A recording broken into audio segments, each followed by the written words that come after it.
menjadi latar belakang dan ciri khas suatu bangsa seperti persamaan rasa, tahu keturunan, wilayah, bahasa, adat istiadat, dan agama atau keyakinan. Yang kedua, teori menurut Ernest. Pengertian bangsa menurut Ernest Renan adalah sekelompok individu yang memiliki ikatan batin atas sejarah di masa lalu dan memiliki keinginan untuk hidup bersama di masa sekarang dan masa depan. Yang ketiga, teori geopolitik Friedrich.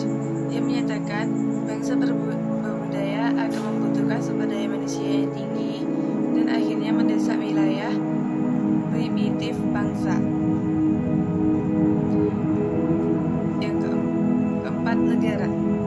Negara merupakan integrasi dari kekuasaan politik. Negara adalah organisasi pokok dan alat dari kekuasaan politik yang mengatur dan menerbitkan hubungan manusia dan masyarakat. Negara merupakan wadah bersama yang menjamin terpenuhnya kebutuhan suatu bangsa. Yang kelima, unsur-unsur terbentuknya wilayah.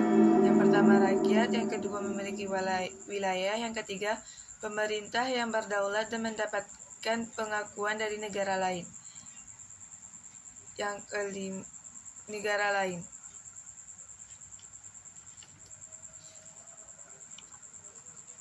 Arti dari aristokrasi.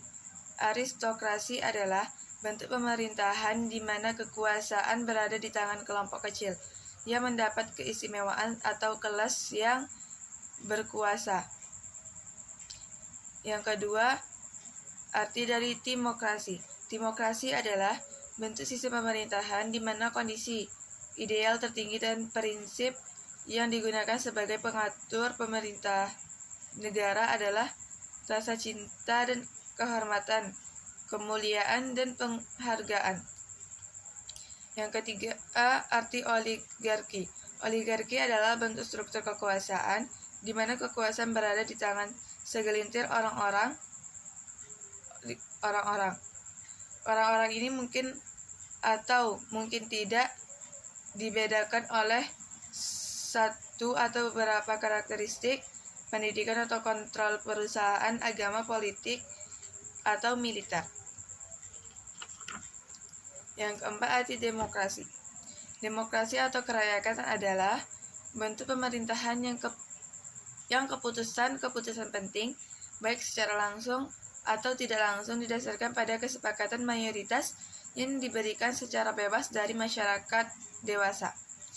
Arti dari tirani.